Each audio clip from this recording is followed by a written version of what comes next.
A paz do Senhor, meus irmãos, nós estamos aqui em mais um dia de podcast no Culto na Roça, né? Acho que é o nosso 24º podcast, tem sido uma bênção. Hoje nós temos um convidado que não é daqui de Goiás, mas está aqui no nosso podcast. Tem uma história impactante. Eu já quero te convidar a ficar até o final e já compartilhar esse vídeo com alguém. Se esse podcast tem sido bênção na sua vida, né?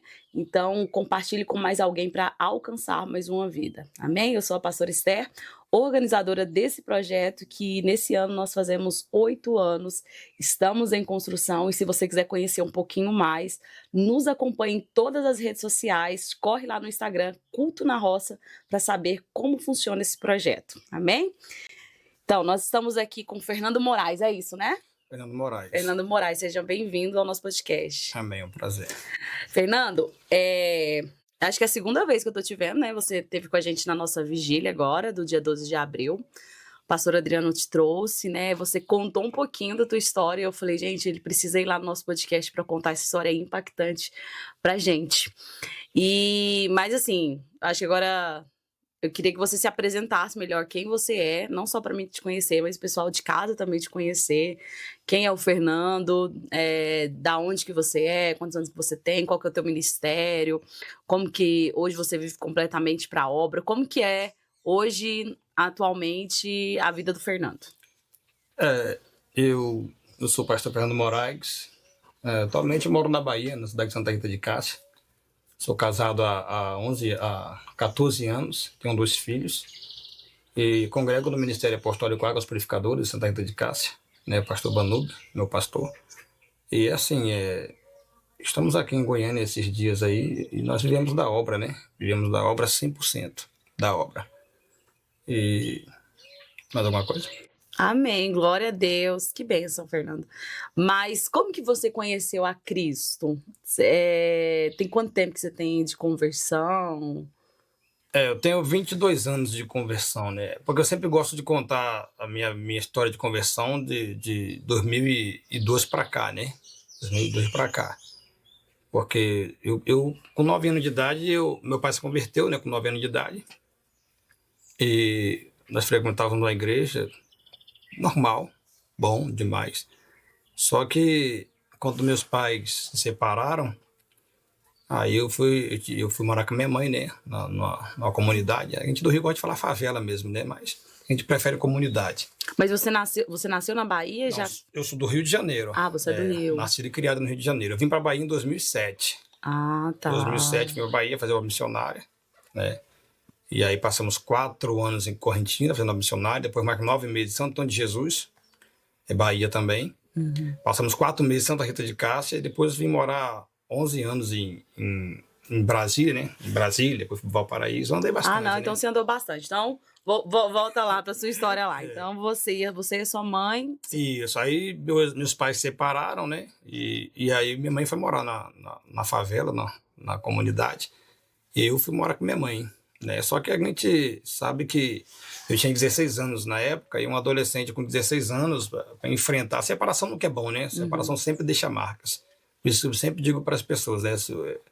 Evite o máximo a separação, né? A separação só no último caso, né? Que existe também, né? Muita coisa, rola muita coisa. Então, assim, para mim foi um baque muito grande, porque eu já tinha um histórico, assim, difícil, né? Na criação com os meus pais, porque sempre que meu pai me batia, né, a mãe dele, né, minha avó, mãe do meu pai, ela dizia, seu pai não gosta de você, seu pai te odeia. Você sabia que a pior coisa na vida do seu pai foi seu nascimento? Então, assim, a minha avó sempre falava isso pra mim, né, o diabo, né, si. Então eu fui crescendo com essa guerra, né, e às vezes meu pai me corrigia, meu pai era um pouco pesado, né, e minha avó dizia, tá vendo, seu pai te odeia, seu pai não gosta de você. Então, com isso foi alimentando um sentimento ruim, né, na separação dos meus pais. Eu até tentei ficar com meu pai um tempo, né, alguns dias, não chegou nem meses, né, alguns dias. E aí não deu, fui morar com minha mãe mesmo. E aí, morando com a minha mãe na favela, né, eu já revoltado demais, comecei a usar droga, me envolver com tráfico de drogas. E chegou um tempo que para mim a Boca de Fumo era o melhor lugar, era um lugar de paz para mim. Porque o adolescente, o jovem, né, revoltado com essa situação de separação, e você chega na Boca de Fumo, você acaba sendo amparado, porque Porque, por incrível que pareça, a maioria das pessoas que estão ali tem o mesmo histórico de vida que você. Então você está conversando com uma rapaziada que eles sabem muito bem o que você está falando, muito bem o que você está sentindo. Porque você olha para um, o pai foi assassinado, o outro, a mãe largou o pai, foi embora, deixou só ele e o pai, entendeu? Então sempre tem as histórias são bem parecidas, então você acaba achando um lugar de paz, um aconchego, uma falsa paz, né? Acaba sendo um lugar de descanso, né? Na sua alma. Só que aí você vai só se envolvendo cada vez mais, se envolvendo cada vez mais. Aí comecei a usar droga, prostituir, comecei a me envolver profundo no tráfico de droga, né? E de lá para cá eu vivi um bocado, passei quase 4 anos afastado. E eu tinha aquela revolta, né, do meu pai, que eu achava que eu tinha que... É interessante isso aqui, porque na minha cabeça eu tinha que mostrar pro meu pai que eu era homem, que eu era capaz, que eu era o brabo, que eu era responsável por mim mesmo, que eu ia marcar a minha história e tal. E um dia, conversando com meu pai, né, depois de convertido, eu conversando com ele, falando para ele que eu estava envolvido com tráfico e tal. Ele disse para mim: Fernando, eu nunca soube, cara. Eu nunca soube nem que você usava drogas. E aí eu entendi que quando nós não estamos bem, quando nós não liberamos o perdão, acaba que a gente acaba fazendo mal para nós mesmos, achando que está fazendo mal para alguém. Então, assim, eu estava acabando com a minha vida, querendo mostrar para meu pai que eu era capaz. Meu pai não estava nem lendo a minha história, né? Então, a falta de perdão, ela é terrível, ela machuca, ela maltrata, ela joga no chão, porque você quer provar para alguém que nem está acompanhando a sua vida que você... Quando você não perdoa, você cria um refém dentro do seu coração, né? Quando você não perdoa, você fica refém de alguém, na verdade. Você fica preso a alguém, você vive para essa pessoa. E às vezes a pessoa nem sabe que te machucou, nem lembra que te machucou. Interessante. E a gente vai guardando isso no coração e tem que provar.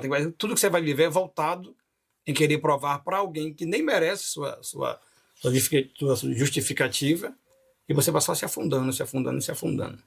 E aí comigo foi assim, eu comecei a me afundar nas drogas, no tráfico. Eu cheguei a um ponto, eu lembro que para mim, assim, uma dificuldade muito grande, eu lembro hoje, dá uma tristeza ainda, né? Foi quando eu fiquei tão doido de droga, que eu quis matar o retrovisor de um caminhão. Aí eu falei: rapaz, já é o limite. E eu não sei o que era pior, se era eu que ia matar o retrovisor do caminhão, ou se era meus amigos me segurando para eu não matar o retrovisor do caminhão. Parece coisa de filme, né? Eu, solta, peraí, cara, solta, eu tenho que... O cara quer me matar, não sei o que. Eu dei a volta todinha para matar o retrovisor de um caminhão. Então, assim, eu comecei a entender que eu já não estava mais usando droga, a droga estava me usando, né? A droga estava me usando. Então, eu perdi muitos amigos, né? Perdi muita gente. Amigos, entre aspas, né? Perdi muito colega.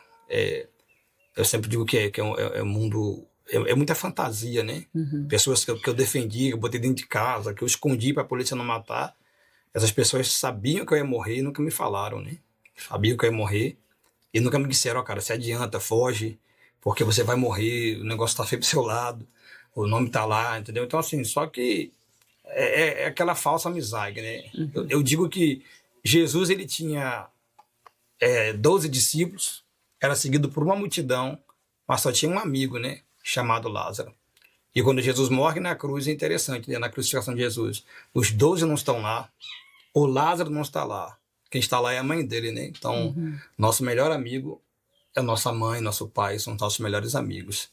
Verdade. Sempre vai sobrar para a mãe e para o pai. Quem vai visitar na cadeia é a mãe. Quem vai visitar na cadeia sempre sobra para a mãe, né? A mãe que passa aquele constrangimento. Graças a Deus eu nunca fui preso, né? Até uma irmã disse para mim: ah, pastor, mas para o seu testemunho ficar lindo, você tinha que ter sido preso. Eu falei: manda seu filho para cadeia, irmã. Eu não. Entendeu? O povo gosta, né? Houve tanta mentira que parece ter que fantasiar uma coisa para poder se encaixar no sistema, né? No sistema religioso deles. E disse: não, que cadeia nada, tá repreendido.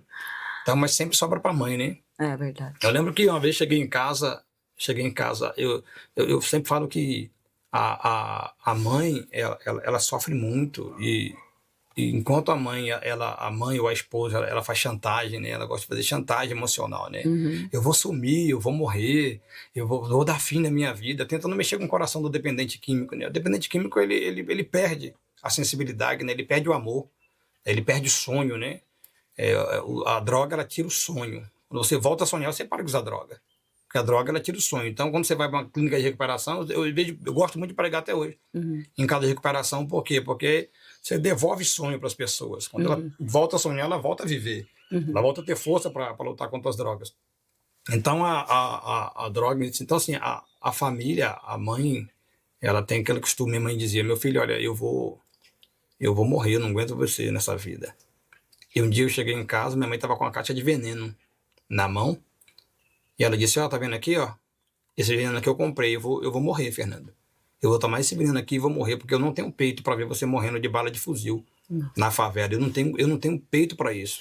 Eu não suporto nem pensar num negócio desse. Eu vou tomar esse veneno e vou morrer. Aí eu olhei para ela e disse, tá bom, mamãe, toma aí, mas toma tudo. Pode tomar o veneno todo. E virei as costas e fui pra rua. Porque não tinha mais coração, não tinha mais sentimento. Não tinha mais... Não fazia sentido, sabe? Uhum. Eu vou te falar, hoje eu tenho família, mas eu nunca sonhei com família.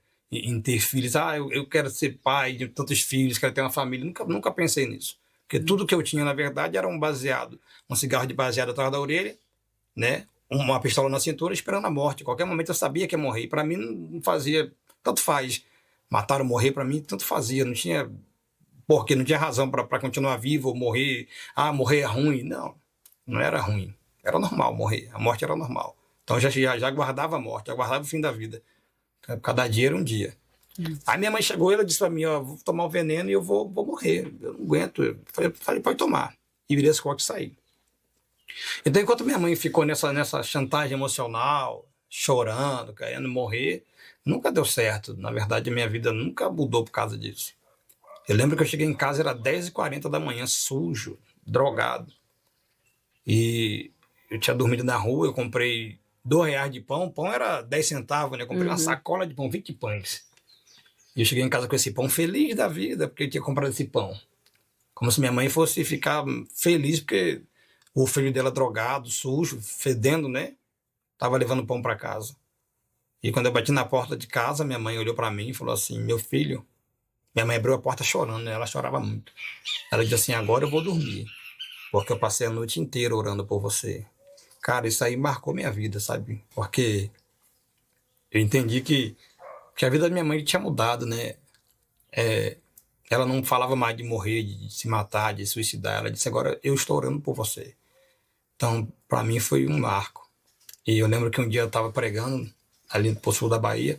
Eu estava dentro do Novo Horizonte. E minha mãe me ligou, ainda pegou sinal, né? E minha mãe me ligou e disse, você tá onde, meu filho? Eu disse, mãe, eu tô indo pro sul da Bahia pregar, tô viajando. Ela disse, eu tô aqui chorando. Eu disse, por quê, mãe? Ela disse, porque Deus está cumprindo na sua vida tudo que Ele me prometeu, meu filho. E para mim foi uma marca, sabe, muito forte. Ver minha mãe chorando agora, mas um choro diferente, um choro de paz, um choro de segurança, um choro de cumprimento de promessa de Deus. Então, assim, vale a pena orar. A oração, ela sempre foi, sempre será a chave, né? A chave é a oração. Então, eu sempre dou conselho para a mãe, para as mães, né? O segredo é orar, é se apegar a Deus. Ah, pastor, mas eu oro muito, então muda a forma de orar. Mas não pare de orar. Mude a forma de orar, mas não pare de orar. E a minha vida começou a mudar ali, sabe? Não foi fácil, não. Foi guerra, foi batalha. Estava muito envolvido com muita coisa errada. Prostituição na alta. E, assim, Deus, ele foi fazendo, né? Como que Deus conseguiu te alcançar? Você já estava no lamaçal, assim, afundado, né? Sim, eu sempre ia para a igreja. Sempre ia para a igreja, não. Às vezes eu ia para a igreja, né? Mas eu tinha até vergonha de ir para a igreja, porque era difícil demais, né? As pessoas, infelizmente, a gente prega, né? É sobre o amor de Deus, aquela coisa toda, mas a realidade é outra. Quando eu reconciliei, eu tive algumas restrições, eu passei por algumas restrições, não tinha, eu passei por pastores que eles não gostavam de conversar comigo. Porque, na verdade, eu não falava igual eu falo hoje, eu falava muita gíria, só falava gíria, na verdade, né? Então, assim, conversar, acreditar. E hoje muita gente, mas eu acredito no seu ministério. É lindo hoje, muita gente acreditar no meu ministério. Mas no começo... Mas no começo eu vou lhe falar. Eu conheço, assim, eu lembro de pessoas que acreditavam e sou aliançado com elas até hoje. Amo elas demais. Tem muita gente que acreditou mesmo. Mas teve muita gente que disse na cara dura, assim, eu não acredito. Eu não acredito em você, eu não acredito no seu chamado. Você não tem um chamado. Então, assim, aí você tem aquela... o que eu vou fazer agora, né? Se o pastor que... o cara não acredita em mim. Né? Eu lembro que eu ficava assistindo DVD de pregação, os DVD era 2 horas de duração, né? 1h40, 2 horas de pregação. E eu comprava 5 DVD, me trancava no quarto, era a noite todinha assistindo pregação, para poder me alimentar, para poder me sentir bem, para poder preencher o vazio que eu carregava, né? Que até então eu ainda carregava um vazio muito forte dentro de mim, né? A luta contra as drogas, ela ela é terrível, né? Ela maltrata, ela massacra, né? Ela deprime. E eu sentia muita raiva, né? Naquele processo, e raiva, ódio, né? Na verdade, ódio mesmo. E eu lembro que eu arrancava papel sem nada dentro e apertava um baseado, ficava fumando papel puro ali, para ninguém ver, não acendia nada, mas ficava ali na minha cabeça para poder sair aquela vontade, aquele desejo, né? Porque a gente tem sempre aquele negócio, mas ninguém acredita em mim, né? Ninguém acredita em mim. Eu acho que o maior interessado em acreditar em você é você, né? Então, quando você acredita, já é suficiente. Às vezes nós queremos que o mundo inteiro acredite em nós, e nós mesmos não acreditamos em nós. Aí não vai para lugar nenhum. Mas quando você acredita, pode o mundo inteiro não acreditar, né? Então, eu passava mal, eu ficava agoniado. E quando encontrava os colegas na rua, eles usando, ei, Fernando, bora fumar um, cara. E eu disse, não, eu já tô doidão já tô daquele jeito, tava nada. Tava doido para usar droga, mas eu já saía dali já correndo de perto. Porque o conselho que eu dou para quem quer deixar as drogas é, primeira coisa, aceitar Jesus como seu único e suficiente Salvador e mudar suas amizades. Não existe isso de você, tô no processo de libertação e você tá num carro cheio de macho usando droga, cara. Os caras fumando maconha na alta, usando cocaína na alta, e você tá ali, não, eu agora sou servo de Deus e eu não vou me contaminar. Isso não existe. Então, a primeira coisa que você precisa fazer é mudar radicalmente as suas amizades. Você muda radicalmente. Por que você decidiu aceitar Jesus? Na verdade, foi Jesus que me aceitou, né? Eu sempre falo porque você está numa situação que ninguém acredita mais em você. Eu até falei sobre isso esses dias. Essa pergunta foi muito interessante agora. Porque a minha vizinha falou assim, por que vocês, pastores, vocês foram uns caras drogados, uns caras assaltantes, uns caras ruins, agora vocês são pastores. Eu disse, olha, ninguém mais acreditava em mim. Minha mãe não me dava R$1 mais. R$1, minha mãe não me dava mais R$1. Porque quem está no tráfico é assim, hoje você tem 100 mil. E amanhã você está pedindo um cigarro. Amanhã você não tem dinheiro para comprar um cigarro. Parece, né, contraditório, mas hoje você tem 100 mil, tá cheio do dinheiro, mas amanhã você está pedindo, me arruma um cigarro aí, bicho. Você não tem um dinheiro para comprar um cigarro. Então, quando Jesus, ele... sim, ela perguntou, por que vocês pastores têm essa todos já foram passado ruim, já foram bicho doido, não sei o que, tal. Isso para ela, ninguém acreditava mais em mim, mamãe não acreditava, meus irmãos não acreditavam, minha família, eu já não acreditava mais. Eu fui para a igreja, chega na igreja, o cara aperta minha mão, me abraça e me chama de irmão, eu falei, aqui é o lugar. Aqui é o lugar, né? Alguém tá me chamando de irmão aqui, alguém me enxergou aqui, né? Mas eu fui para a igreja algumas vezes, né? E na maioria das vezes eu fui drogado para a igreja porque eu não conseguia ficar sem droga, né? Então eu fui drogado para a igreja aquele dia e levei um amigo meu, né? Levei um amigo meu para ir para a igreja e eu já estava no exército. Cara, é muita, como é que fala? É muita oportunidade, tudo junto, né? Que Deus faz e você acaba se perdendo dentro da história aqui. Mas eu levei um amigo meu para a igreja e eu lembro que o pastor pregando, né? Estou pregando e tal, e eu chorando pra caramba, desabando em água. Eu chorava, e ele disse pra mim, Fernando, para com essa lombra, cara, você tá muito louco. Você tá doidão? Eu disse, não tô não, é Deus que tá falando comigo. E eu chorando. E aí, no outro dia, eu fui pra igreja de novo com ele, nós dois drogados de novo, hein? Tinha outro jeito. E aí, quando chegou na hora da palavra, o pastor pregando, e eu chorava, ele disse, Fernando, para com isso, cara, que vergonha. Que lombra é essa, bicho? Eu disse, não, moça, não tô doidão, não, é Deus que tá falando comigo. Porque quando Deus fala, o efeito da droga vai embora na hora. O efeito da bebida, quando Deus fala com você, não tem esse que continua drogado. E eu chorando ali, no Espírito Santo ministrando no meu coração. Terceira vez, fui pra igreja com ele de novo. E aí, quando eu cheguei na igreja, aí lá de novo, lá o pastor pregando, e eu lá de novo, chorando. Ele disse, não, Fernando, você tá muito louco, você para com essas coisas. Eu disse, cara, você não tá entendendo ainda. Deus tá me chamando. E aí ele não quis mais ir para a igreja comigo, ele não quis mais ir, não sei por que motivo, mas ele não quis mais ir. E eu lembro que depois de casado, eu tive meu primeiro filho, né, que também foi um testemunho muito forte, porque nós casamos, né, nós namoramos, noivamos e casamos em 4 meses. Nossa. Foi muito rápido, né? Foi. Hoje a gente tem 14 anos de casado, tem 2 Nossa, filhos, que né? Um filho lindo. de 9 anos e outro de 4 anos, né? O Heitor e o Natan. Mas foi uma outra guerra. E aí, a gente tava tendo dificuldade para engravidar. E geralmente é a mulher que dá notícia pro marido, né? Amor, tô grávida. Lá em Hum, casa foi diferente, né? Lá em casa eu tava indo pregar no Rio de Janeiro. E quando chegou em Minas Gerais ali, acho que Paracatu, Minas Gerais, o ônibus passando por ali. E aí senti um fresco assim, igual bala house, menta, alguma coisa que soprou dentro do peito assim. Aí eu vi a voz de Deus assim, ó, sua esposa tá grávida. O nome do menino é Heitor. Aí eu disse, pronto. Mandei mensagem pra ela na hora, falei, amor, você tá grávida. E o nome do menino é Heitor. Ele disse, não, mas eu tô naqueles dias. Eu falei, não, mas eu não quero nem saber. Quem me falou não mente. Deus falou que você tá grávida. Aí eu fui pro Rio de Janeiro pregar. Fiquei 15 dias pregando no Rio de Janeiro. Aí ela foi fazer as consultas, né, direitinho lá.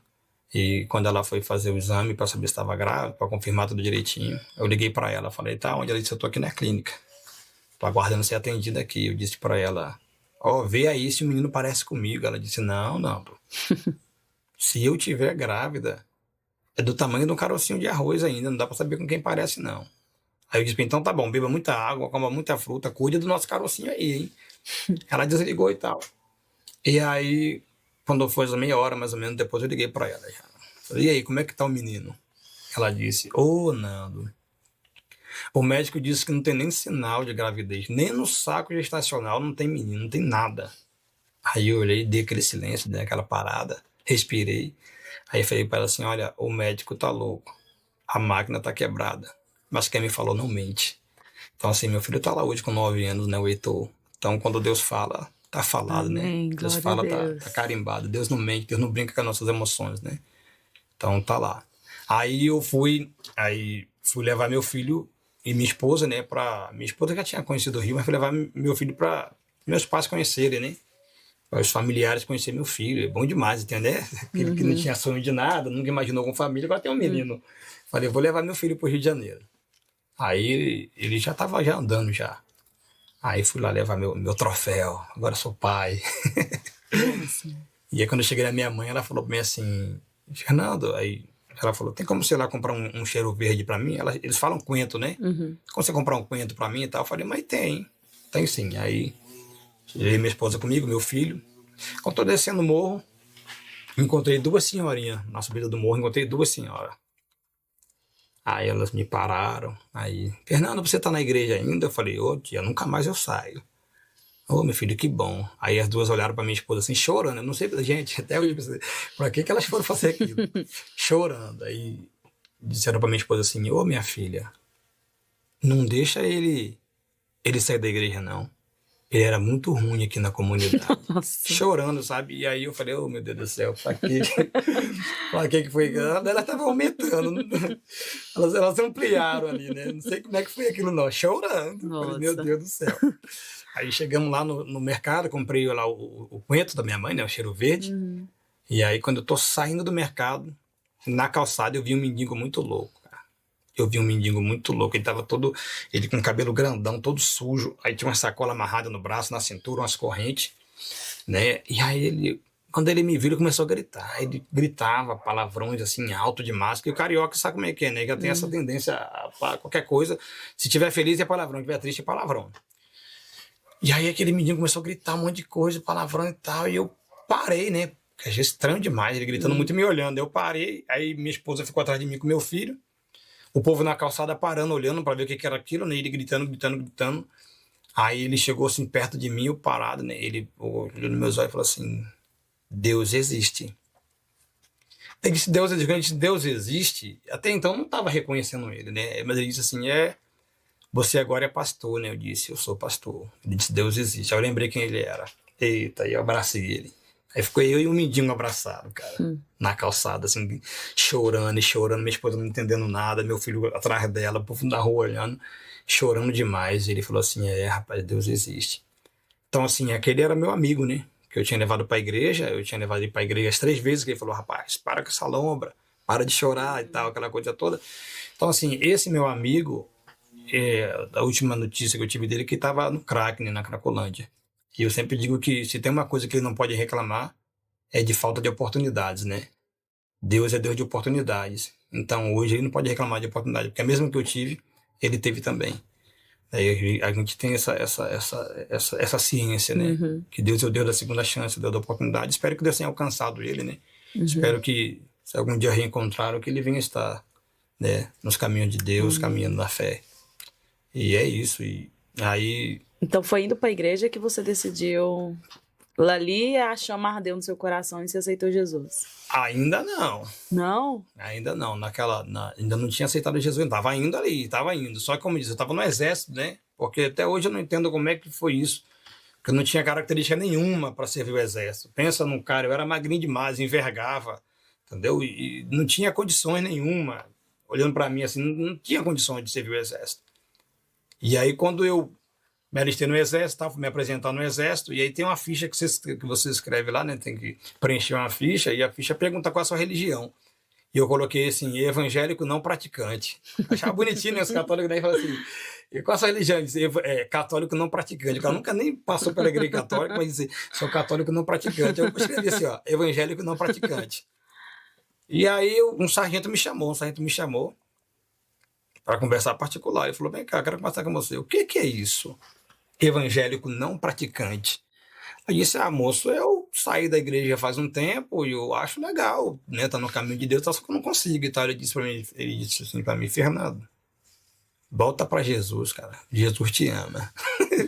Eu disse, Aí eu servi o exército, né? CPOR, né? Da Vinda Brasil, Rio de Janeiro.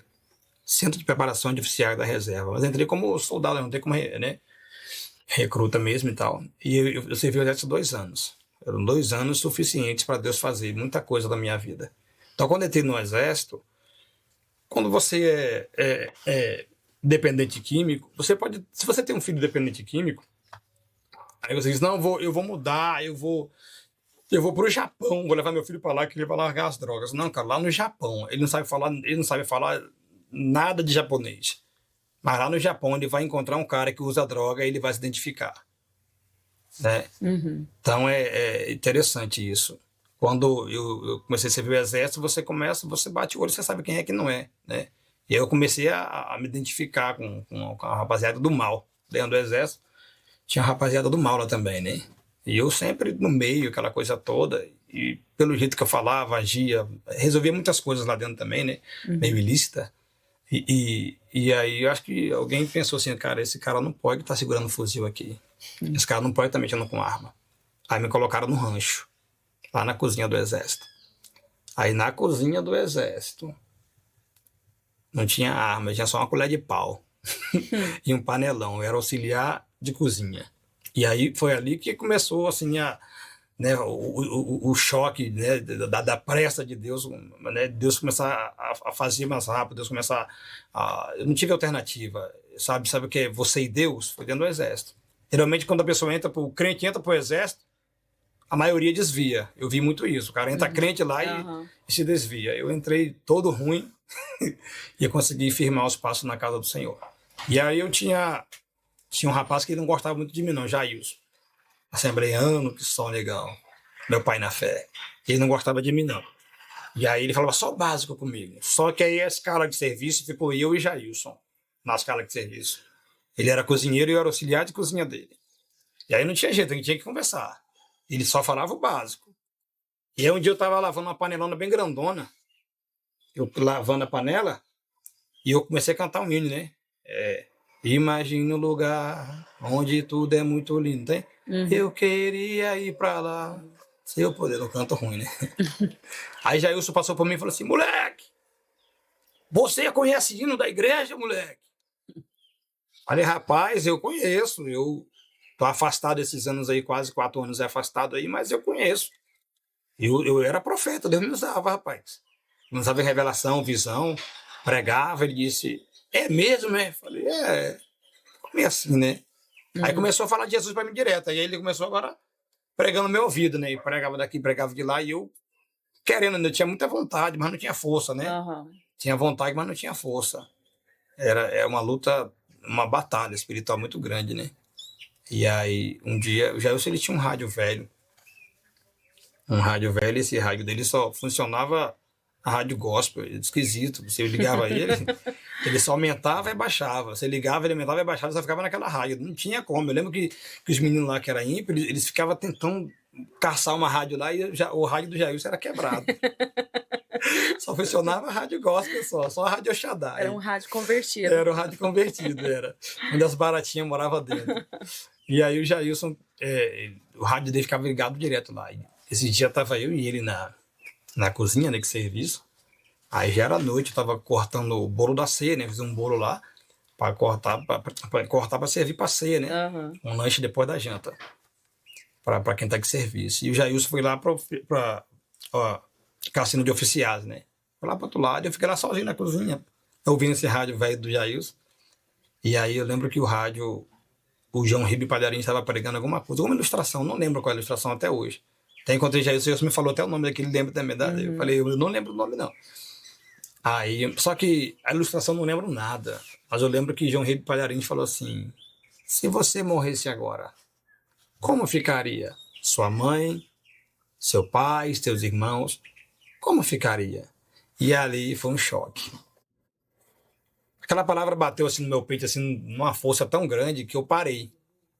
Parei e falei, se eu morrer, como é que vai ficar a minha vida? E ficou aquilo na minha cabeça, né? Uhum. Se eu morrer agora, como é que eu vou ficar? Como é que vai ser isso? E aí eu comecei a chorar. Aí eu disse assim, aí eu falei com Deus, eu falei, Deus, eu quero fazer, eu preciso reconciliar, eu quero voltar para o Senhor hoje. Eu não aguento mais. E eu comecei a chorar e falar com Deus, né? Eu disse, eu quero voltar para o Senhor hoje, para mim já deu. E eu chorando, falando com Deus, e aí na hora eu fui renovado. E aí eu comecei a chorar e falar em línguas. Eu falava em línguas e chorava. Eu não conseguia falar em português. Eu sozinho na cozinha, sabe assim, com aquela faquinha na mão, eu chorando demais e falando em línguas. E aí o Jailson veio. E quando o Jailson me viu falando em línguas, aí eu falei assim, não, tá errado. O cara prostituto, o cara envolvido com um monte de coisa errada. Ontem mesmo eu tava lá no bagaço da vida. E esse cara tá falando em língua, tá errado. Aí o Jailson olhou e disse assim, é um demônio. É um demônio. O Jailson encheu o peito e veio numa autoridade tão grande e botou a mão na minha cabeça. E Jailson falou assim, ó, demônio, em nome de Jesus, eu te repreendo agora. Então expulsou esse demônio, sabe? Só que da boca do Jailson, eu só ouvi assim, ó, assim diz o Senhor dos Exércitos. Eu sou Deus que fiz aliança contigo, te chamei como meu profeta e renovo a minha aliança contigo hoje. Eu só ouvi isso da boca de Deus. E aí eu comecei a chorar, desesperado chorando. Assim, eu vim saber isso depois, né, que a gente conversando, ele falou, não, eu só repreendi o demônio. Eu falei, não, mas eu ouvi Deus falar isso comigo. Nossa. Então, assim, aí eu comecei a ir para a casa do Jailson, ia para a casa dele, ia para a igreja, aí dormia na casa dele, já serviu só um ano só, né, e eu servi 2 anos. E aí o Jailson, eu dormia na casa dele era bom porque era só o pai dele, a mãe dele, e ele e o irmão dele. Não tinha uma menina, né? Geralmente quando você tem menina em casa, você não quer receber ninguém assim, qualquer homem na sua casa. Então os pais dele me abraçaram. A mãe dele não era evangélica, o pai já era, né? O irmão também, mas a mãe dele não servia a Jesus ainda não. E aí os pais dele me abraçaram demais, sou grato demais à vida dele, né?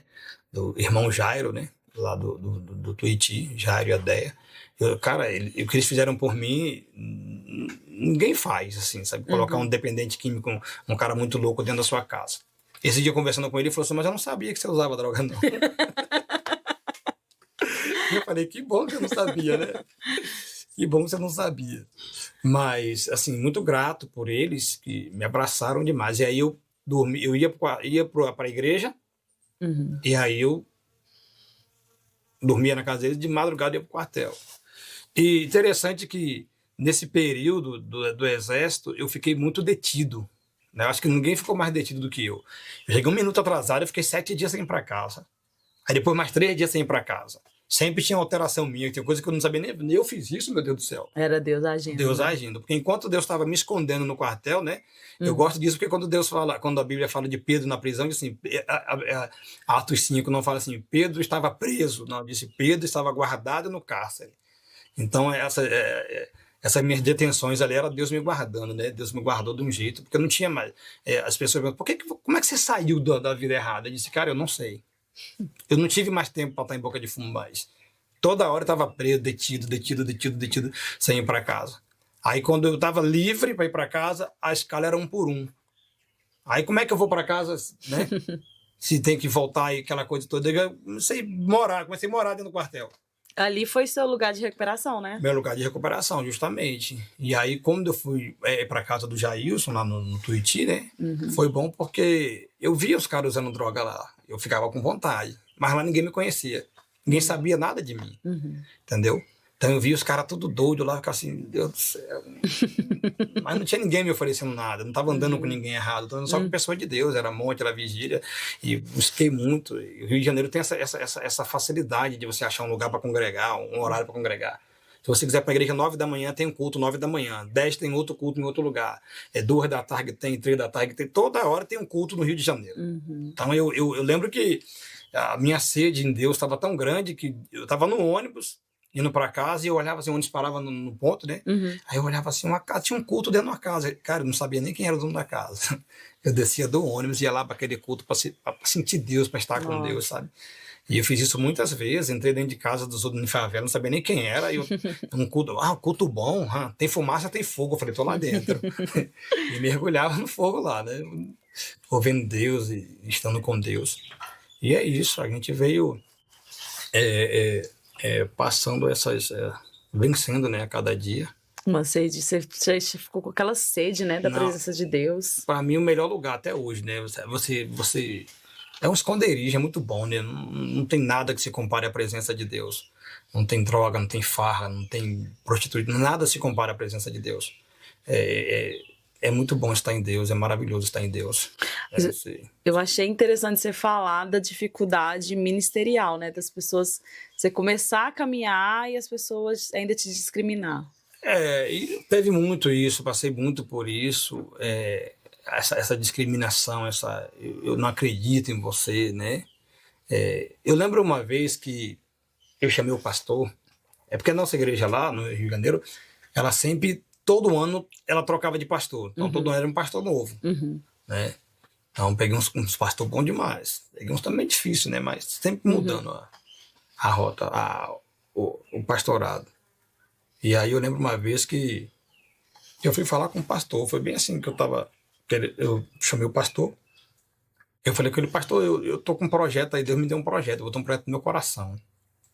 Ele disse, mas qual é o projeto, Fernando? Eu disse, pastor, ali na Quinta da Boa Vista tem um viaduto ali. Eu quero, e eu já percebi que lá tem muita prostituta, travestis, traficante, lá tem uns trem lá. Eu quero pregar o evangelho para eles todo sábado de manhã. Aí o pastor foi e falou assim, Fernando, cara, esse projeto é de Deus. Esse é resultado das minhas orações, um missionário aqui dentro da igreja e tal. E ele, rapaz, pronto, topou, né? Aí eu falei, só que, pastor, eu vou precisar de 5 litros de suco de caju e 50 pães com mussarela. Aí o pastor olhou para mim e falou assim, ô Fernando, a igreja não tem recurso para isso. Meu Deus. Aí eu parei e pensei, falei, rapaz, uma igreja de 3 andares. Não paga aluguel. Não tem recurso para isso. Um suco daquele não chega a R$5. 50 pães era R$5, que era 10 centavos o pão. Eu disse, não tem recurso para isso. Aí eu tomei aquele choque e fui para casa orar. Fiquei revoltado com a resposta, sabe? Eu fui orar e Deus falou comigo assim, larga tudo e vai embora para a Bahia. Vai fazer missões na Bahia. E eu larguei tudo. Tinha uma menina que eu estava conversando com ela, que estava começando a orar para namorar. E eu falei para ela só, Deus mandou embora. Chamei minha mãe e falei, Deus mandou embora. E aí ninguém acreditava que eu ia embora, sabe? E Deus sempre confirmando, assim, para mim ir embora, que eu tinha que ir embora. Eu lembro que eu estava trabalhando num lugar e eu ganhava pouco. Só que nesse lugar que eu estava trabalhando, chegou uma fase da empresa que ela não mandava ninguém embora. Ninguém podia ser mandado embora. Aí você tinha que pedir conta, aquela coisa toda. E eu falei com Deus, se o senhor tiver um negócio mesmo, eu vou ser mandado embora. Joguei logo no impossível, né? Eu falei, vamos ver se não tô blefando, né? E aí o patrão foi, me mandou embora, fui cumprir aviso. E os funcionários, meus amigos, né? Na hora, chorando lá, não, deixa ele ficar.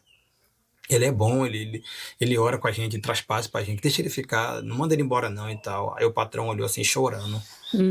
O olho encheu d'água, assim, chorando, e falou assim, gente, eu não sei porquê, eu estou mandando ele embora.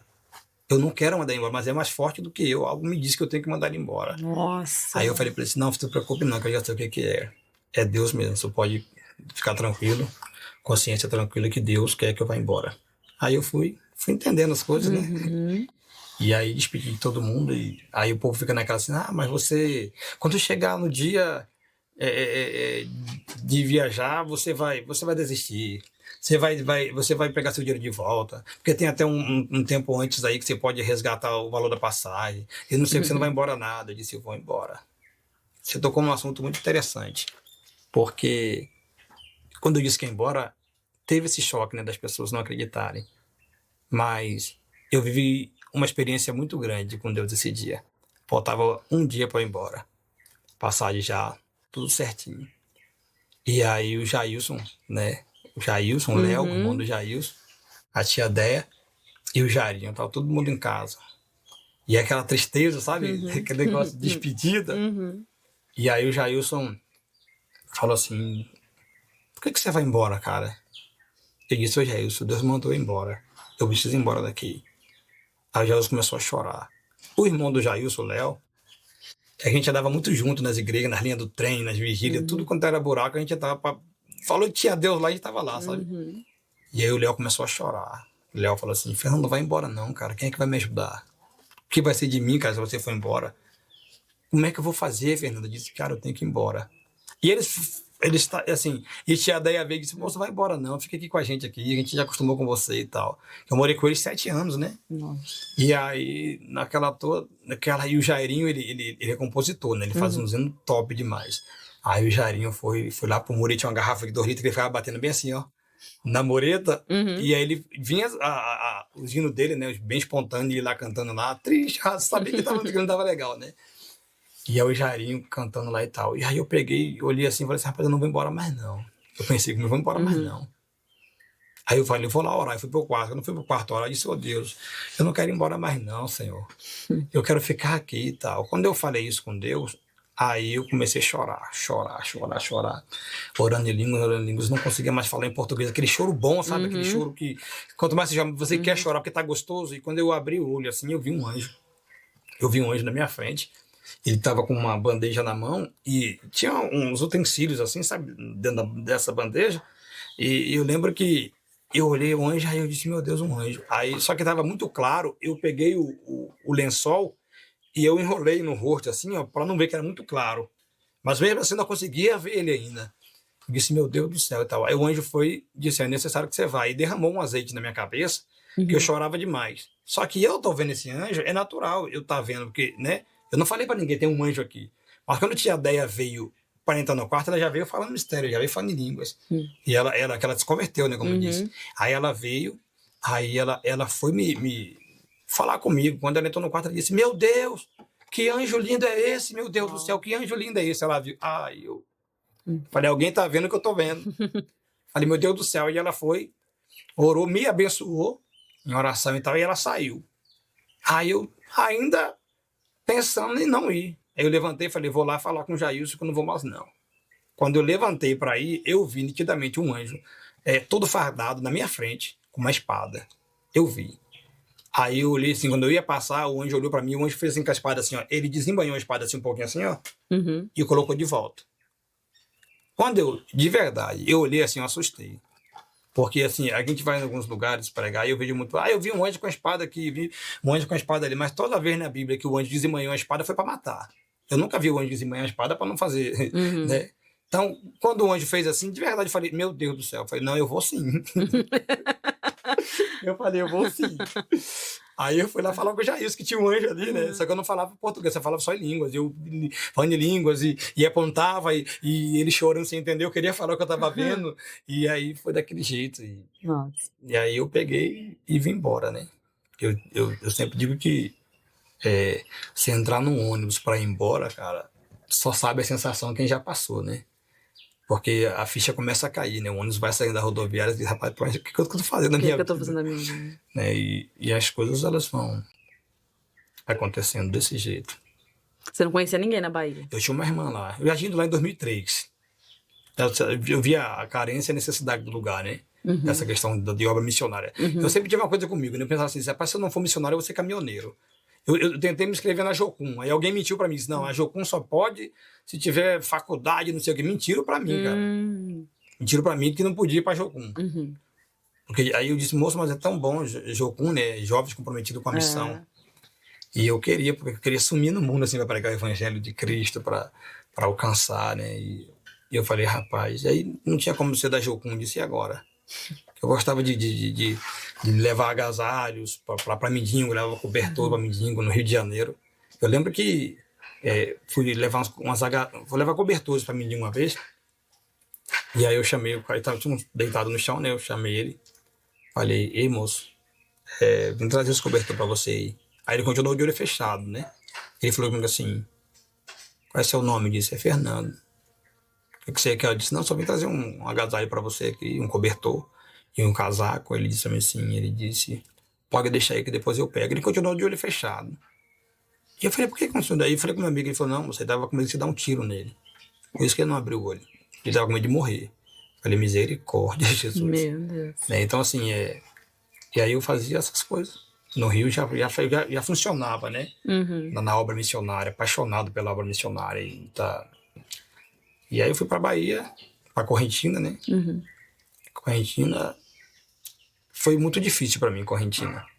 Porque eu fui para 2000, eu cheguei em Correntina em 2007.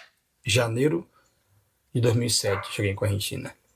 Só que em 2006, parece que Fernandinho Beiramar tinha feito aquela ruaça no Rio de Janeiro, fechou tudo e né, tirou para dentro das delegacias, mandou fechar todos os comércios, foi a guerra no Rio de Janeiro. Então, quando eu cheguei na Bahia para fazer missões, eu não era um missionário. Na cabeça do povo, eu era um traficante foragido do Rio de Janeiro.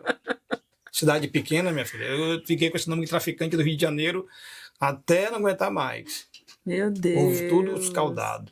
Né? Quando faltava os cultos, as conversas eram essas. Cuidaram com os carioca. Cuidaram com os carioca. Não podia faltar culto, não. Né? Eu lembro que eu tive um rapaz que ele era meu líder, né? De célula na época. Eu estava indo para a célula dele. E ele disse para mim assim, o que você veio fazer aqui? Eu disse, eu vim pregar o evangelho, fazer obra missionária. Ele disse, você não é pregador. E eu vou descobrir o que é que você veio fazer aqui. Nossa, Fernando. É bravo, né? Mas graças a Deus, a gente continuou fazendo a obra de Deus, a obra missionária. E é isso. Deus respalda, né? Deus cuida. Você ficou quanto tempo lá? Hoje você tá morando hoje mesmo? Hoje eu moro em Santa Rita de Cássia. Isso é o que, Bahia? Bahia, na divisa do Piauí. Ah, tá. 180 quilômetros depois de Barreiras. Então até hoje você tá lá. Não. Morei em Correntina quase 4 anos. 4 anos.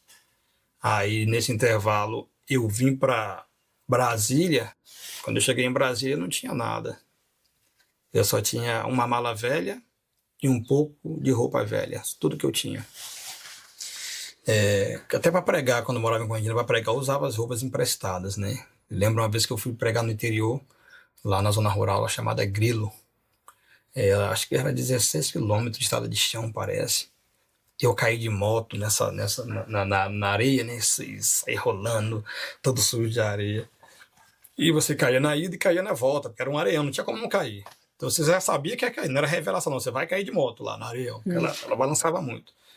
E quando eu cheguei de volta, meus amigos tudo sentados na praça me esperando. E aí um deles gritou assim, meu Deus, minha calça! A preocupação era com a A calça. minha calça tá toda suja. Aí eu falei assim, meu Deus, todo mundo sabia agora que era emprestado, né? Não sabia agora que é emprestado. Mas, desse jeito. Aí quando eu cheguei em Brasília, eu só tinha uma roupa velha, uma mala velha com um pouco de roupa velha, não tinha roupa. E aí eu cheguei em Brasília, eu tava mal aquele dia, muito mal, né? Por causa de algumas decepções da vida, né? Decepções amorosas. E eu cheguei mal. E eu tinha um amigo, esse amigo meu, que eu conheci também na Bahia, o pastor Ivan. Ele me recebeu na casa dele também, né? Mas agora eu já tava, né, crente, a bênção, não era mais aquele Fernando, não, já era outro Fernando. E eu cheguei lá, só tinha essa mala velha, com um pouco de roupa velha. Tinha poucos amigos em Brasília, conhecia muita gente. Na verdade, acho que era a segunda vez que eu tinha ido lá, em Brasília. E eu conheci minha esposa, né? Conheci minha esposa porque eu tava pregando em Santa Rita de Cássia. Eu passei era passar 6 dias lá, passei 4 meses lá em 2009. E aí a irmã dela, não conhecia, ela pegou meu contato, disse: meu irmão é pastor lá em Brasília, quando você for lá, você me liga. E eu guardei, olha que só difícil guardar, guardei o telefone dela. Quando cheguei em Brasília, eu falei: tô em Brasília. Aí ela foi e mandou o irmão dela me ligar, né? Ele me ligou e tal. Ele disse: alô, Dal, pastor Fernando? Eu falei: sim, sou eu. Ele disse: tá onde? Rapaz, tô aqui na Ceilândia e tal. Ele disse: moço, você... Eu queria ir pra te conhecer. Eu falei: pode vir. Aí ele foi, né? Aí eu tava na varanda, tava com um bonezinho, assim, na varanda, assim. Ele chegou, ele falou assim: boa tarde. O pastor Fernando está? Eu falei: tá sim. Você pode chamar ele, meu querido? Eu falei: posso.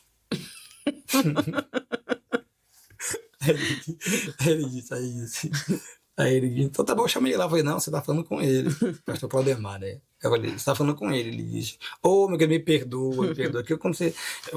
Pastor Fernando, eu pensei que era, assim, mais forte, já um senhor assim, mais carequinha, assim, e tal. Eu disse: não, esse menino aqui mesmo. Aí fizemos aquela amizade e tal, fui pregar na igreja dele.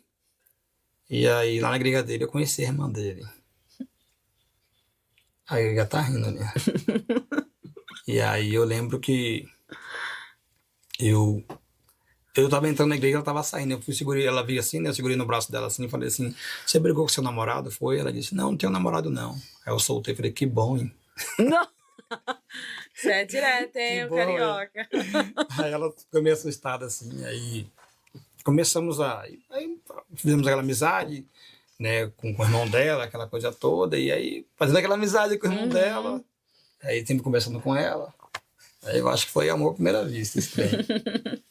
Mas eu sempre brincava com ela, até quando ela via, ela falava assim de interesse, de querer namorar comigo e tal, eu dizia pra ela assim: não, eu gosto de loura. Chegou uma fase que eu já não queria mais, sabe? Eu tava tão machucado assim na área sentimental que fiquei tipo meio em choque, né? Quando eu vi uma loura, eu disse: não, eu gosto de morena, só pra não fazer. Sempre dando aquelas, né? Não. Mas aí, depois que eu dei o presente pra ela, aí ela se apaixonou mais ainda. Eu dei um presente pra ela. Eu falei pra ela assim: olha pro céu. Ela olhou pro céu. Aí eu disse pra ela: aponta pra uma estrela aí. Ela olhou, procurou, ela disse assim: aquela bem ali, ó. Eles têm certeza? Ela disse: tenho. Eu falei: a partir de hoje essa estrela é sua. Aí dei uma estrela pra ela, pronto. Ela apaixonou mais ainda. Eu não tinha nada pra dar, mas não queria dar estrela, cara. Eu quebrado de tudo, não tinha nada pra dar. Eu falei: dou uma Aprende aí. estrela. Até hoje ela tem essa estrela. Até hoje ela tem essa estrela que eu dei pra ela. Presente caro, né? É caríssimo. Ninguém tem. Eu não lembro de conhecer alguém que tem. Ai, me ganhou uma estrela. Eu dei uma estrela pra ela. Tá lá guardada a estrela dela. E aí, com 4 meses de relacionamento, né, de oração, noivado e namoro, aí quando eu falei para ela assim: ó, vamos casar em setembro. Isso era janeiro, né? Eu falei: vamos casar em setembro. Em dezembro, ela disse: não, dezembro tá muito perto, você não trabalha. E ela falou: eu ganho pouco. Isso é. Aí passou mais uns dias, eu falei para ela: vamos casar em setembro? Ela disse: você tá meio doido. Se dezembro não dá, como é que setembro vai dar? Aí ela falou isso, eu fiquei com raiva. Eu falei para ela assim: também, cara, vamos casar em junho e tal? Ela disse... Ela começou a rir, sabe? Ela se sentou no chão assim, ó, e ficou rindo, da barriga doer, e aquilo me deu um negócio ruim por dentro. Eu falei para ela assim: Falei: ó, se eu sou homem de Deus, eu vou casar mês que vem, eu vou casar em maio. Aí ela disse: agora endoidou mesmo. Ela ficou rindo assim, ó, no chão. E aí, depois dessa conversa que eu tive com ela, o irmão dela falou: o que falta para vocês casarem? Eu falei: falta tudo. Ele disse: se eu pagar aqui no cartório, né? Se pagar o casamento, vocês casam? Eu falei: moço, eu quero casar mês que vem. Ela já olhou assustada, né? Eu não quero casar mês que vem. Aí ele disse: sério? Eu falei: aham, quero casar mês que vem, casar em maio. Então, pronto, bora amanhã mexer as papeladas. E aí começa a mexer papelada, aquela coisa toda. E agora tem um mês para casar. Meu Deus. E aí eu não tinha nada, só tinha mala velha, um pouco de roupa velha. Eu não tinha muitos amigos em Brasília. Como é que você casa num lugar que você não tem muitos amigos? Vai ganhar o quê de quem? E aí foi uma loucura isso aí. Porque foi tudo muito rápido. Tem pessoas até que dizem lá no Rio de Janeiro, casou assim porque caiu. O povo, a gente fala tanto de milagre, né? Tanto de milagre, de provisão de Deus, quando acontece, não, uma coisa aconteceu de errado. Caiu nada, casei certinho, graças a Deus. Mas casei rápido. 4 meses, namorei, noivei e casei. E aí agora, papelada já rolando, agora vamos que vamos. E aí tinha poucos amigos, como disse. Os amigos daqui de Goiânia mesmo, mandou mensagem, tá faltando o quê? Tá faltando tal coisa e tal. E comecei a ganhar os trem, e dinheiro, e aquela coisa. E a aliança, a irmã lá de Cuiabá mandou aliança pra mim. Aí eu sei que tinha gente que mandava o dinheiro da aliança, eu comprava a cama. Senão eu comprava a cama.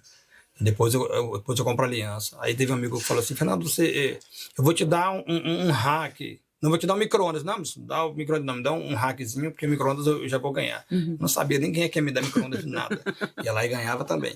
Então, assim, meu casamento foi uma loucura. Eu casei bem demais. E quando eu fui escolher o negócio da ornamentação, né?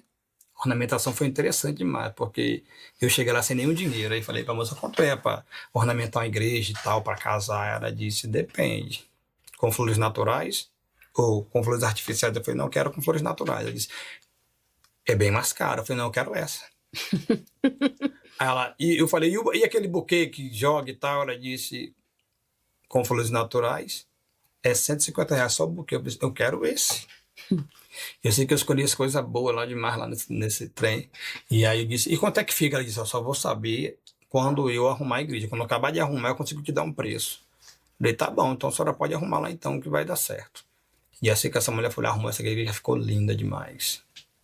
Eu não tinha R$ 1 pra pagar ela. Meu Deus. Fiquei preocupada. Eu tinha R$ 1 pra pagar ela. Aí eu peguei, aí quando acabou o casamento e tal, né? Terminei de casar e tal. Eu fui lá nela, ela falei assim, ei moço, quanto é que eu tenho que te pagar? Ela disse, nada não, só ore por mim. Meu Deus. Aí eu falei, rapaz, coisa do céu mesmo. Gente, Deus é fiel. Eu casei, como eu disse, não tinha nada. Eu casei. E deve ter alguém me devendo, né, porque eu casei. Porque eu não tô devendo nada pra ninguém. Não tem uma dívida, assim, eu fiquei devendo tal coisa no casamento. Aí eu fiquei endividado. Eu passei isso no casamento. Não, ganhei tudo. Tudo eu ganhei. Glória a Deus. Eu ficava me ligando, tem como você ser meu padrinho? Rapaz, uns pastores que eu pregava na igreja desde a primeira vez, o cara foi meu padrinho, não tinha ninguém em Brasília. Então eu tive padrinhos lá que eu nem tenho, até hoje não converso com eles, eles foram padrinhos mesmo para preencher a vaga de padrinho. Mas fala assim, como aquele cara, eu gostava daquele cara, eu não sabia nem quem é o cara direito. O cara foi meu padrinho, eu casei.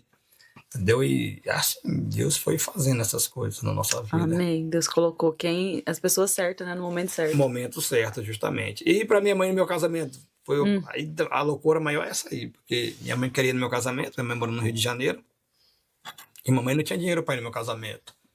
Ia ficar feião, né? Casar sem mamãe lá. E mamãe cuidava de uma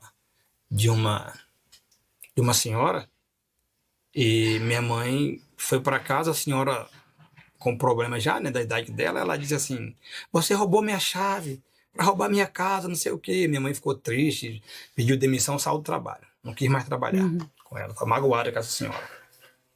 Aí, chega no dia de eu casar já, mamãe disse, meu filho, não tem como eu ir, como é que eu vou fazer e tal. Eu disse, não, mas ela vai vir, vai dar certo. Vou dar um jeito. Aí o patrão da minha mãe ligou para ela. Ô, dona Graça, tudo bem e tal. Queria te recontratar pra você cuidar da minha mãe de novo e tal, que você sabe cuidar dela, tem um carinho por ela. Minha mãe, não vou, porque me chamou de ladrona e não sei o quê, e falou aquilo, e conversando. Aí o homem falou assim, minha mãe me falou que seu filho vai casar lá em Brasília, é verdade? É. Aí ele falou assim, então me dá seus dados aqui que eu vou comprar sua passagem de ida e volta pra você no casamento do seu filho. Nossa, Deus é fiel. Aí a senhorinha foi, deu um vestido pra minha mãe, deu um colarão pra minha mãe, ó. E aí mandou pra mim um jogo de... Como é que é o nome? Edredom, travesseiro, enxoval, não? Enxoval, me mandou pra mim. Não sei nem quem é a senhorinha até hoje. E ela mandou essas coisas pra mim. Então, assim, foi tudo... Deus cuidou top. dos detalhes. Detalhes demais. Muitos detalhes. Eu falo que... Eu sempre digo, o conselho que eu dou pra quem quer casar é marcar uma data. Deus trabalha na data. Deus, ele é apaixonado por casamento, cara. Deus, ele... Eu nunca vi ninguém frustrar assim, agora, vou casar que dia? Ano que vem a gente casa. Casamento é data. Você botou a data, você casa. bem melhor do que você esperava. Isso aí eu tenho certeza. Amém. Família é projeto de Deus, cara. Deus ama a família, Deus é apaixonado por famílias. É verdade, eu creio. Glória a Deus. Nossa, lindo sua história, seu testemunho, detalhes. Então, hoje em dia, você continua fazendo missão, viajando. A gente tem aquele preconceito, né? Porque o povo diz que itinerante, né? Itinerante tem aquela forma de bagunçada, né? O pregador itinerante, ele tem aquele negócio, não sei de onde veio, nem para onde vai, mas graças a Deus eu tenho um pastor, né? Eu tenho um pastor, sou dizimista, ofertante, primicista. Estou aqui, meu pastor sabe onde eu estou, né?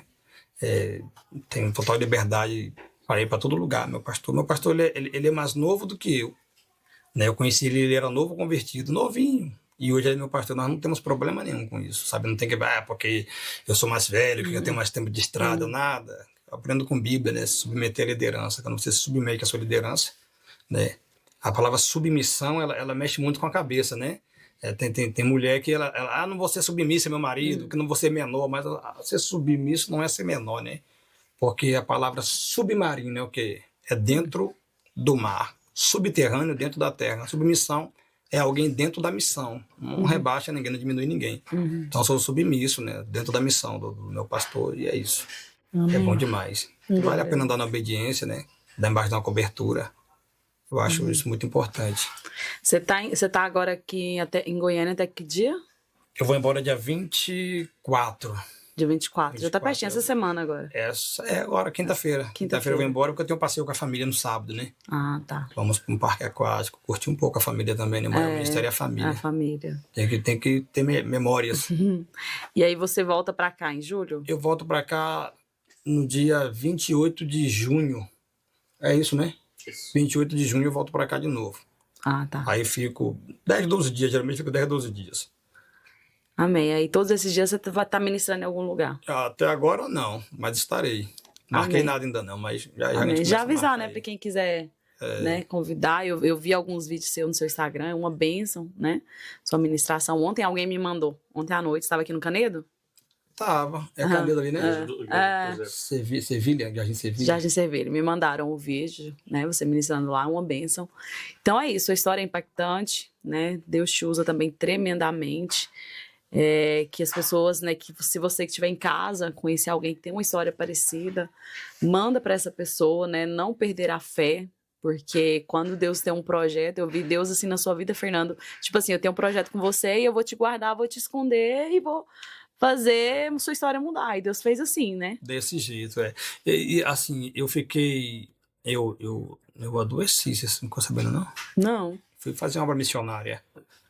No Pará, a gente foi pro coração da Amazônia, pregando o evangelho. E eu preguei lá, orei em mais de 40 prostíbulos, sabe? Prostituta endemoniada, aquela coisa toda. E foi uma guerra, assim. Ganhei muitas almas lá para Jesus. Só que quando eu voltei de lá, 11 dias depois, não sabia disso não, né, Esther? Não. 11 dias depois eu comecei a sentir os estufamentos na barriga, um incômodo na barriga, e eu comecei a passar mal. E aí eu minha pressão estava 18/15 e ia fazer um monte de exame. Eu estava com 7 a 8 sintomas de doenças gravíssimas. Nossa. Que só existiam aqui, ó. Eu não tinha nada. Eu perdi 8 quilos. Meu Deus. Eu fiquei com a síndrome do pânico, depressão, ansiedade. Batia a porta dentro da minha casa, eu ficava querendo chorar, porque a porta bateu.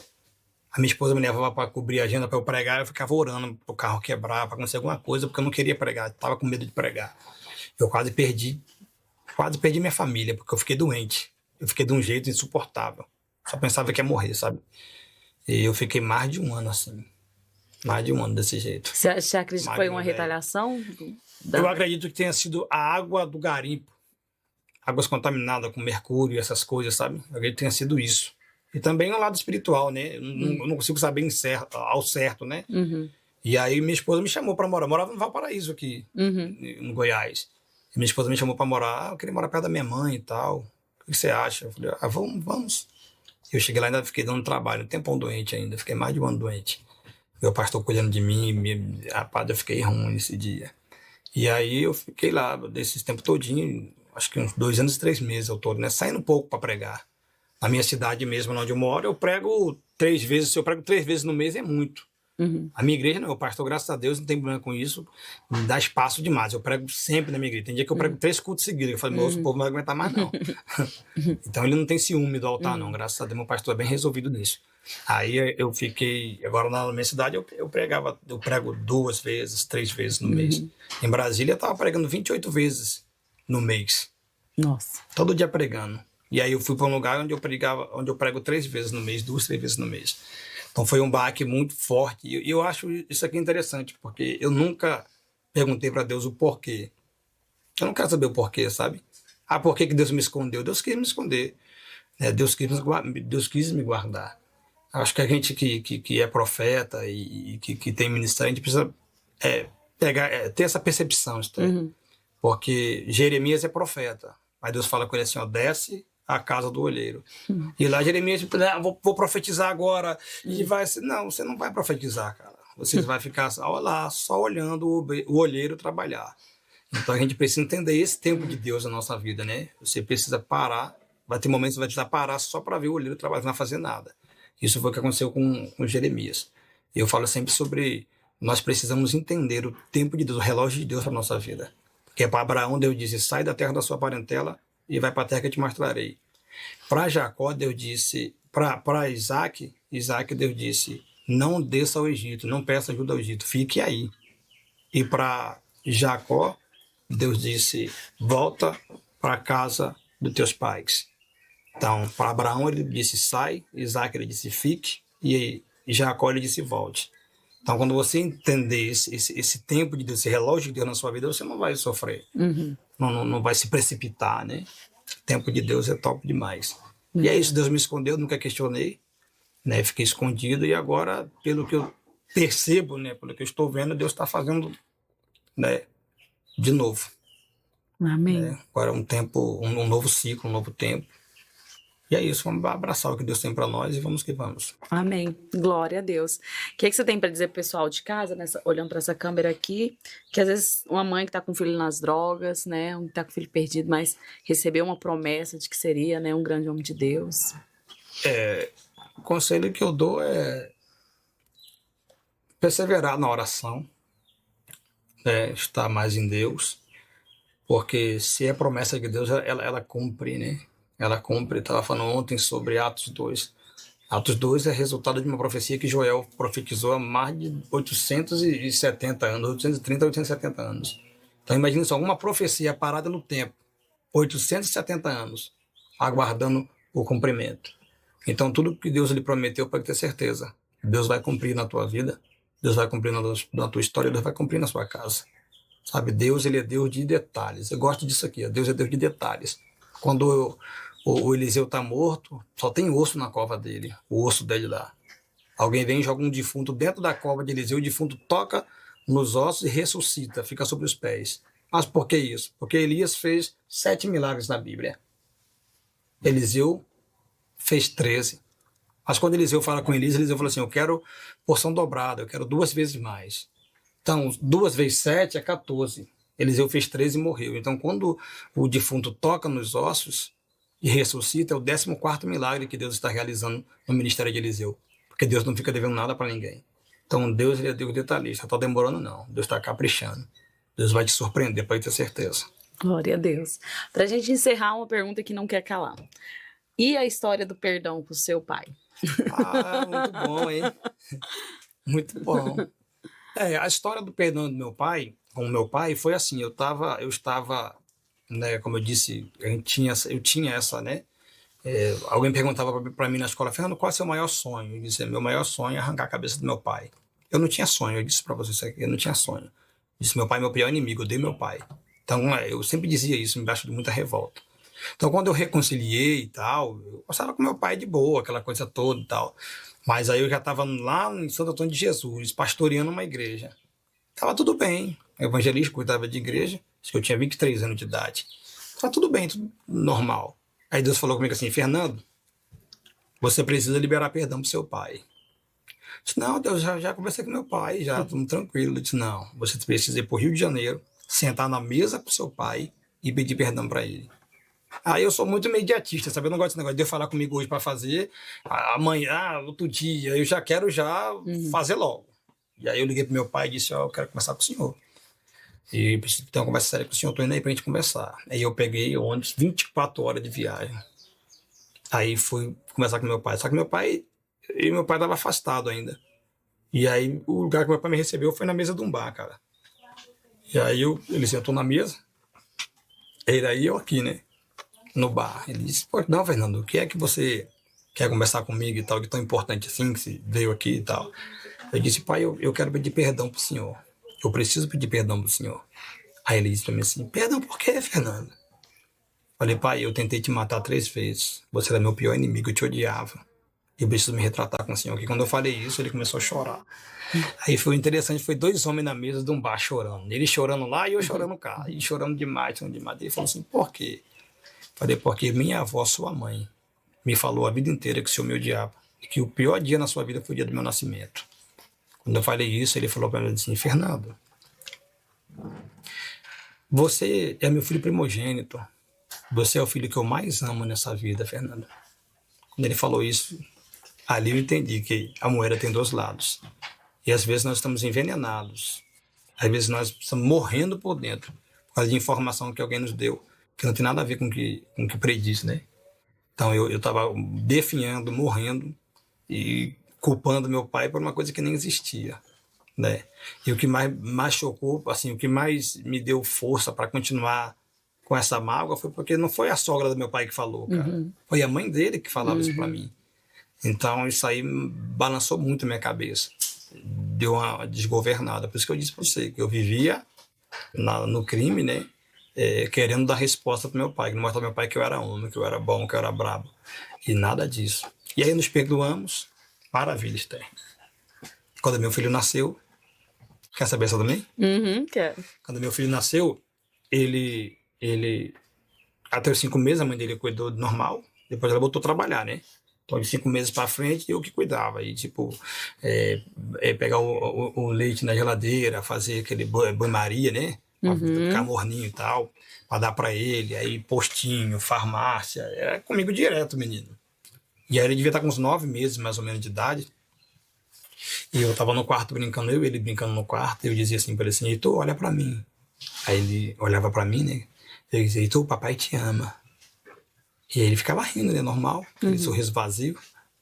Eu dizia, Heitor, olha para mim, Heitor. Ele olhava e dizia, Heitor, o papai te ama. Aí na terceira vez, Deus entrou no quarto. Aí ele falou comigo assim, Fernando, fala pro seu filho que você ama ele de novo. Eu disse, tá bom. Eu disse, Heitor, olha pra mim. Ele olhou e disse, Heitor, o papai te ama. Quando eu disse pro Heitor, o papai te ama, Deus disse pra mim assim, por que você não disse pra ele, Heitor, eu te amo? Você sempre diz numa segunda pessoa. Aí eu disse, não. Deus disse, é fácil. Aí Deus falou pra mim assim, então fala pra ele que você ama ele. Aí eu olhei pro meu filho e falei, Heitor, olha pra mim. Ele olhou. Eu falei assim, Heitor, eu travei, não conseguia falar eu te amo pro meu filho. Aí eu disse, Heitor, eu... Aí ele travava. Aí Deus falou comigo assim, tá vendo, Fernando? Ainda existem algumas coisas na sua vida mal resolvidas. Você precisa liberar mais perdão do seu pai. Porque se você não perdoar o seu pai, você vai ferir pessoas que eu coloquei na sua vida para você amar e para você cuidar. Eu falei, rapaz, isso aqui é muito sério. Isso aqui é muito sério. Aí conversei com meu pai mais. E eu lembro que interessante esse negócio de perdão, né? Porque uma vez eu vi meu pai sem camisa. Já vi meu pai sem camisa várias vezes. Meu pai tinha umas marcas nas costas. Umas marcas nas costas. E eu perguntei para ele uma vez, né? Eu falei, essas marcas nas suas costas é o que? Ele disse, não. Aqui é porque sua avó me bateu, me deu uma surra com correia de motor de Kombi. Meu Deus. Aí eu peguei, né? Eu falei, tá vendo? Por que ele me batia? Quando ele me batia, ele pegava pesado. Porque ele apanhou desse jeito. Então, ele foi marcado de forma negativa. E por não perdoar, ele agora vai atribuir essas coisas a mim, né? Atribuir essas coisas à minha pessoa. Então, quando você não perdoa, você faz um monte... Quando você não perdoa, você faz muitas tragédias, né? Você machuca muita gente. Porque você fica naquela defensiva, você acha que todo mundo tá te olhando. Não, tá me olhando porque eu sou preto. Tá me olhando porque eu sou feio. Tá me olhando porque meu olho é grande. Tá me olhando... Né? Você começa a... E nem é. Eu sempre digo que quando você é mal resolvido, você acaba anulando algumas coisas de Deus na sua vida, proposta de Deus na sua vida, presente de Deus na sua vida, porque você está mal resolvido, né? Com a mágoa no coração. Isso tem diversas vezes na Bíblia. E tem muita gente ferida, machucada por aí. Tem demais. Tem muita gente machucada. E pior do que isso, né? Machucando. Porque aí depende da gente. Você chegou no seu pai para pedir perdão. Você não esperou ele vir falar com você. Justamente. Eu lembro de José, né? José, ele chorou demais quando os irmãos dele se apresentaram para ele, né? Uhum. Aí ele disse, espera aí que eu vou ali. Saiu num lugar, eu chamo esse lugarzinho, e aí, quando eu prego, eu chamo esse lugar que ele foi o quartinho do perdão. Porque naquele lugar José chorou demais. E José chorou muito e alto, porque diz que a casa de Faraó ouviu, os egípcios ouviram, os irmãos de José ouviram o choro. Ele chorou alto demais.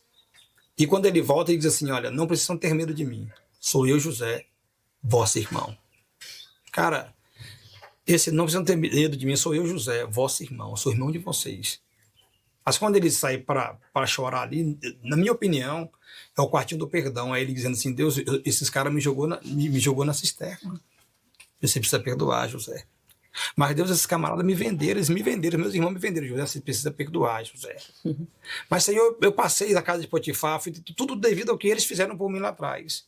Você precisa perdoar, porque Deus jamais confiaria o governo do Egito na mão de José que não perdoa. É verdade. Deus jamais vai confiar coisas grandes na mão de quem não perdoa.